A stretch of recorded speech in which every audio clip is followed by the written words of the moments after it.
বেসরকারি বিশ্ববিদ্যালয়ের শিক্ষক শিক্ষার্থীবৃন্দ কর্তৃক আয়োজিত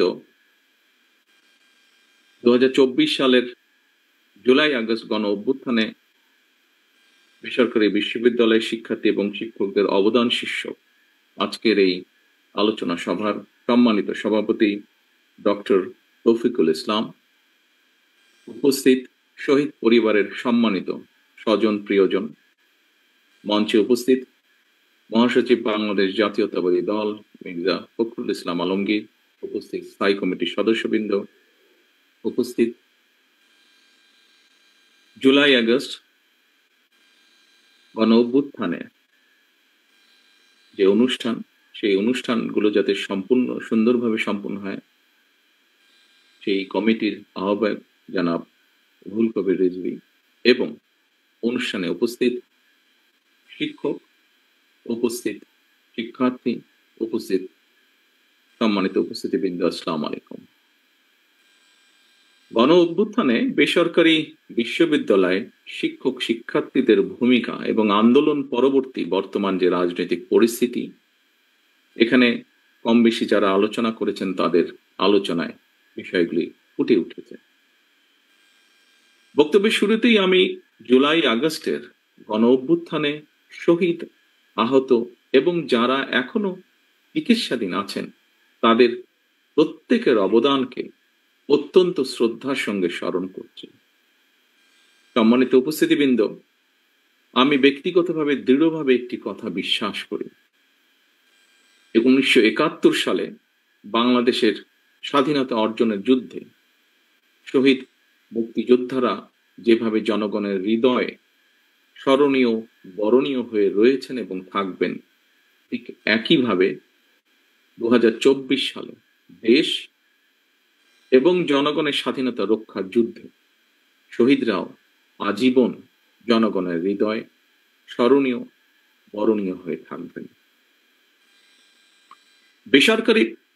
বেসরকারি বিশ্ববিদ্যালয়ে শিক্ষক শিক্ষার্থী ভাই ও বোনেরা, কোটা সংস্কার এবং ফ্যাসিবাদী পতনের দাবিতে গত বছর গণ অভ্যুত্থানের ঠিক এই সময়টি ছিল অত্যন্ত উত্তাল। আপনাদের অনেকের বক্তব্যে আপনাদের ব্যক্তিগত অভিজ্ঞতার বেশ কিছু বিষয় আপনাদের বক্তব্যে ফুটে উঠেছে আজকের এই দিনটিতে। সেদিন এই সময় শহীদের রক্তে রঞ্জিত হয়ে উঠেছিল ক্যাম্পাস, রক্তে রঞ্জিত হয়ে উঠেছিল রাজপথ। সেই সময়টিতে আমার একটি উপলব্ধির কথা গণ অভ্যুত্থানের বর্ষপূর্তির এই অনুষ্ঠানে আজ আমি আপনাদের সাথে, আপনাদের সামনে শেয়ার করতে চাই। রংপুরে শহীদ আবু সাইদ, চট্টগ্রামে ওয়াসিন আকরাম সহ দেশের বিভিন্ন স্থানে একই দিনে কমপক্ষে 6 জন শহীদ হওয়ার মাধ্যমে 16 জুলাই থেকে মাফিয়া সরকারের পতন ঘণ্টা বেজে উঠেছিল। কোটা সংস্কারের দাবিতে আন্দোলন শুরু হলেও 16 জুলাইয়ের পর থেকে মূলত কিন্তু আন্দোলন আর কোটা সংস্কারের দাবিতে সীমাবদ্ধ ছিল না। আজ ঘর ভরা যে মানুষগুলো আজ এখানে উপস্থিত আছেন, কম বেশি সকলেই আপনারা সেই দিনকার সেই সাক্ষীতে রয়েছেন। সারা দেশে স্ফুলিঙ্গের মতন ছড়িয়ে পড়া আন্দোলন দমন করতে তৎকালীন মাফিয়া সরকার বেপরোয়া হত্যা আর নির্মম দমন পীড়ন চালাতে শুরু করেছিল। সেই মাফিয়া সরকারের গুলি বন্দুকের ভয়কে উপেক্ষা করে বিশেষ করে 18 জুলাই থেকে দল মত নির্বিশেষে বেসরকারি বিশ্ববিদ্যালয়ের শিক্ষক শিক্ষার্থীরা যেভাবে রাজপথে সাহসের সঙ্গে নেমে এসেছিলেন, যেভাবে রাজপথে বুকের তাজা রক্ত ঢেলে দিয়েছিলেন, একজন রাজনৈতিক কর্মী হিসেবে সেদিন থেকে আমার চূড়ান্ত বিশ্বাস জন্মেছিল যে মাফিয়া সরকারের পতন এখন শুধুমাত্রই সময়ের ব্যাপার। এবং সেই উপলব্ধি এবং বিশ্বাস থেকেই ছাত্র জনতার রক্তক্ষয়ী আন্দোলনকে ফ্যাসিস্ট পতনের এক দফা আন্দোলনে পরিণত করে ফ্যাসিস্টের পতন নিশ্চিত করতে বিএনপি সহ দেশের সকল গণতান্ত্রিক দলগুলোর পরিকল্পনা এবং কৌশল অবলম্বন করেছিল দলগুলো। তবে কোটা সংস্কারের পথ ধরে ফ্যাসিস্ট পতনের আন্দোলন যাতে দেশে বা বিদেশে কোনোভাবেই যাতে কোনো একটি পার্টিকুলার বা কোনো একক রাজনৈতিক দলের আন্দোলন হিসেবে পরিচিত না পায়, সেটিও নিশ্চিত রাখা ছিল রাজনৈতিক কৌশলের একটি অংশ।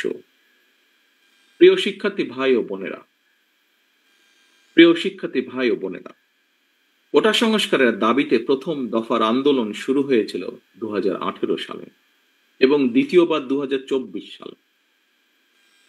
ছাত্র তরুণদের নেতৃত্বে গড়ে ওঠা দ্বিতীয় কোটা সংস্কারের আন্দোলনের প্রতি বিএনপি সম্পূর্ণ সহযোগিতা এবং সমর্থন অব্যাহত রেখেছিল, কারণ কোটা সংস্কারের বিষয়টি বিএনপির কর্মপরিকল্পনায় অনেক আগে থেকেই ছিল অন্তর্ভুক্ত।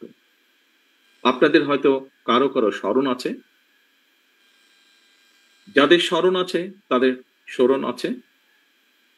তারপরেও আমি বলতে চাই 2014 সালে 15 জুলাই লন্ডনে বিএনপি আয়োজিত এক আলোচনা সভায় আমি সেদিন দেশবাসীর উদ্দেশ্যে কিছু বিষয় বিএনপির ভবিষ্যৎ পরিকল্পনা তুলে ধরেছিলাম। সেই অনুষ্ঠানেই, সেই বক্তব্যেই তখন আমি বলেছিলাম, স্বাধীনতার এত বছর পরেও সরকারি চাকুরিতে 56% কোটা পদ্ধতি সম্পূর্ণভাবে অযৌক্তিক এবং অপরিমাণদর্শী। সুতরাং আমরা মনে করি, বিএনপি মনে করে, জনগণের রায় বিএনপি রাষ্ট্র পরিচালনার সুযোগ পেলে চাকরিতে কোটা পদ্ধতিটি 56% থেকে কমিয়ে পরিবর্তন করে 5%-এ নামিয়ে আনবে বা আনার পরিকল্পনা রয়েছে। এটি সেদিনই বলেছিলাম 2014 সালে। পরবর্তীতে আমরা দেখেছি ফ্যাসিস্ট বিরোধী আন্দোলন চলাকালেই কোটা সংস্কারের দাবিতে 2018 সালে শিক্ষার্থীরা রাজপথে নেমে আসেন এবং শেষ পর্যন্ত কোটা সংস্কার আন্দোলনের পথ ধরে হাজারো শহীদের মৃত্যুর সিঁড়ি বেয়ে দীর্ঘ 1.5 দশকেরও বেশি সময় ধরে চলা ফ্যাসিবাদ বিরোধী আন্দোলন সফল হয়। ফ্যাসিবাদ বিরোধী আন্দোলন সফল হয়েছিল সেদিন ইমতিয়াজ আহমেদ জাবির, শহীদ সাজ্জাদ হোসেন সজল, মীর মাহফুজ রহমান মুগ্ধ সহ আরো বহু প্রায় 2000 শহীদের আত্মদানের মাধ্যমে।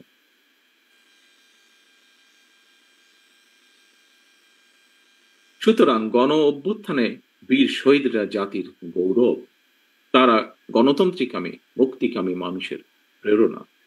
আবারও তাদের প্রতি আমাদের গভীর শ্রদ্ধা এবং জানাই গভীর কৃতজ্ঞতা। প্রিয় ভাই বোনেরা, ফ্যাসিবাদ মুক্ত বাংলাদেশ, শহীদদের কাঙ্ক্ষিত বাংলাদেশ গড়ার মাধ্যমে শহীদদের রক্তের ঋণ পরিশোধ করার সুযোগ সৃষ্টি হয়েছে। একটি ইনসাফ এবং ন্যায়ভিত্তিক এবং তাবেদার মুক্ত গণতান্ত্রিক মানবিক বাংলাদেশ গড়ার মাধ্যমে আজ আমরা শহীদদের প্রতি সত্যিকারভাবে সম্মান এবং শ্রদ্ধা জানাতে পারি, যা কিনা একজন শহীদের বাবার বক্তব্যের মাধ্যমে ফুটে উঠেছে পরিষ্কারভাবে আমাদের সকলের সামনে। হাজারো শহীদদের কাঙ্ক্ষিত রাষ্ট্র গড়ে তোলার পূর্ব শর্তই হচ্ছে জনগণের বাংলাদেশে জনগণের সরাসরি ভোটে জনগণের প্রতি দায়বদ্ধ এবং জবাবদিহিমূলক একটি গণতান্ত্রিক সরকার প্রতিষ্ঠা। জনগণের সরকার প্রতিষ্ঠা করতে হলে দেশে এমন একটি গণতান্ত্রিক নিরাপদ নির্বাচনী ব্যবস্থা থাকা জরুরি, যেখানে প্রতিটি ভোটার নির্ভয়ে নিশ্চিন্তে নিজেদের পছন্দের প্রার্থীকে নির্বাচিত করে জনগণের সরকার প্রতিষ্ঠা করতে পারে। বাংলাদেশে ফ্যাসিবাদের কাঠামো সম্পূর্ণরূপে ভেঙে দিতে হলে নির্বাচনের মাধ্যমে জনগণের রাজনৈতিক অধিকার প্রতিষ্ঠা, প্রয়োগ এবং চর্চার কোনোই বিকল্প নেই। এই কথাটিও একজন শহীদের গার্জেনের মুখ থেকে আজ আমরা শুনেছি। হয়তো তারা তাদের ভাষায় বলেছেন, রাজনৈতিক ভাষায় বলেননি, কিন্তু তাদের ভাষার মাধ্যমেও এটি আমরা আজকে শুনেছি। প্রিয় উপস্থিতিবৃন্দ, রাষ্ট্রীয় ক্ষমতা, রাষ্ট্রের অপব্যবহার কিংবা প্রশাসনিক কৌশলের পরিবর্তে কারো রাজনৈতিক অভিলাষ পূরণের প্রধান মাধ্যম হওয়া দরকার জনগণের রায়, জনগণের আস্থা এবং বিশ্বাস। আমি আমার বিভিন্ন বক্তব্যে বারবার একটি কথা বলি, এবং সেটি হলো, দেশে জনগণের রাজনৈতিক ক্ষমতায়ন নিশ্চিত করা না গেলে আমাদের কোনো আয়োজনই শেষ পর্যন্ত কিন্তু কোনো কাজে আসবে না, টেকসই হবে না। প্রিয় উপস্থিতিবৃন্দ, সাম্প্রতিক সময়ে দেশে সংঘটিত কিছু নৃশংস এবং অনাহত ঘটনা জনমনে অন্তর্বর্তীকালীন সরকারের সক্ষমতাকে ক্ষেত্র বিশেষে কিছু প্রশ্নবিদ্ধ করেছেন। তবে অন্তর্বর্তীকালীন সরকারের কোনো একটি অংশের সহায়তায় কেউ কেউ কি দেশে উদ্দেশ্যমূলক পরিস্থিতি তৈরি করতে চাইছে কি না, সোশ্যাল মিডিয়া সহ বিভিন্ন জায়গায় মানুষের কথা শুনলে বোঝা যায় এই বিষয়টিও জনমনে জিজ্ঞাসা রয়েছে। অন্তর্বর্তীকালীন সরকারের পক্ষে ঔদ নির্বাচন অনুষ্ঠান সম্ভব কিনা কোন কোন মহল থেকে এমন ধরনের প্রশ্ন উপস্থাপন বিচ্ছিন্ন বক্তব্য হিসেবে বোধহয় দেখার আজ কোনো সুযোগ নেই। অন্তর্বর্তীকালীন সরকারের সম্ভাব্য প্রতিশ্রুতির সময় জাতীয় নির্বাচন অনুষ্ঠান নিয়ে কেউ সময় ক্ষেপণ করতে চাইছে কিনা এ ব্যাপারেও সজাগ দৃষ্টি রাখার জন্য আমি জনগণের প্রতি, গণতান্ত্রিক রাজনৈতিক দলগুলোর প্রতি, আন্দোলনরত দলগুলোর প্রতি, সকলের প্রতি জানাই আহ্বান। একই সঙ্গে অন্তর্বর্তীকালীন সরকারের প্রতি আহ্বান, পরিস্থিতি নিয়ন্ত্রণে আরো স্বচ্ছ এবং সাহসী ভূমিকা রাখুন। বাংলাদেশের গণতন্ত্রে বিশ্বাসী জনগণ আপনাদের পাশে থাকবে, গণতন্ত্রে বিশ্বাসী রাজনৈতিক দলগুলো আপনাদের পাশে থাকবে যদি আপনাদের ভূমিকা আরো স্বচ্ছ এবং সাহসী হয়। প্রিয় সম্মানিত শিক্ষক শিক্ষার্থীবৃন্দ, এবার আমি দেশের শিক্ষার্থী এবং তরুণ তরুণীদের উদ্দেশ্যে সংক্ষেপে দু একটি কথা বলতে চাই। আজকের তারুণ্যই আগামীর বাংলাদেশ। ছাত্র তরুণরা অবশ্যই রাজনীতি করবে, রাজনৈতিকভাবে সচেতন থাকবে। ছাত্র তরুণদের সাহসী অংশগ্রহণ ছাড়া বিশ্বের কোনো দেশেই স্বৈরাচার কিংবা ফ্যাসিবাদের বিরুদ্ধে বিপ্লব বা গণ অভ্যুত্থান সফল হওয়ার উদাহরণ খুবই বিরল। তবে রাষ্ট্র পরিচালনার জন্য আপনাদেরকে সবার আগে জ্ঞান বিজ্ঞানে, মেধা মননে, প্রজ্ঞা অভিজ্ঞতায় আর সমৃদ্ধ হতে হবে। আপনাদেরকে মনে রাখতে হবে, শিক্ষার্থী যারা, আপনাদেরকে মনে রাখতে হবে জ্ঞান বিজ্ঞানে অগ্রসমান বর্তমানে এই প্রতিযোগিতামূলক বিশ্বে শুধুমাত্র স্লোগান নির্ভর কিংবা প্রচলিত প্রথাগত রাজনৈতিক সংস্কৃতি দিয়ে শহীদদের 2024 সালের শহীদ, 1971 সালের শহীদ কারোই কাঙ্ক্ষিত বাংলাদেশ গড়া সম্ভব নয়। শহীদদের কাঙ্ক্ষিত বাংলাদেশ গড়তে চাইলে অবশ্যই আপনাদেরকে নিজেদেরকে যোগ্য মানুষ এবং যোগ্য নেতা হিসেবে গড়ে তুলতে হবে, এবং সেই মহান লক্ষ্যকে সামনে রেখে সরকারি কিংবা বেসরকারি প্রতিটি প্রতিষ্ঠানের ক্যাম্পাসগুলোকে জ্ঞানের আলোয় উদ্ভাসিত রাখতে হবে। আপনাদেরকে অবশ্যই পালন করতে হবে অগ্রণী ভূমিকা। রাজনৈতিক কার্যক্রমের পাশাপাশি লেখাপড়াই হতে হবে আপনাদের প্রথম এবং প্রধান অগ্রাধিকার। সম্মানিত উপস্থিতিবৃন্দ, আমি এখন যে কথাটি বলতে চাই সেটি আপনাদেরকে, যারা আমার সামনে উপস্থিত আছেন, আপনাদেরকে, আপনাদের মাধ্যমে বাংলাদেশের মানুষকে, এখানে উপস্থিত মিডিয়া কর্মী ভাইরা যারা আছেন, আপনাদের মাধ্যমে সমগ্র বাংলাদেশের মানুষের সামনে আমি দুইটি কথা বলতে চাই। এখন জাতীয় নির্বাচন আসন্ন।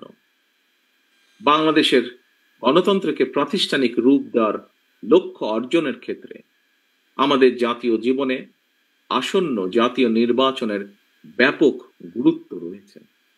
সুতরাং আপনাদের, আমাদের সকলের কোনো আবেগ তাড়িত কিংবা ভুল সিদ্ধান্তের কারণে রাষ্ট্র রাজনীতিতে ভবিষ্যতে আর যাতে কোনো চরমপন্থা কিংবা ফ্যাসিবাদ পুনর্বাসিত হওয়ার সুযোগ না পায়, সে ব্যাপারে আপনাদেরকে তথা সমগ্র দেশবাসীকে সতর্ক এবং দায়িত্বশীল ভূমিকা পালন করতে হবে।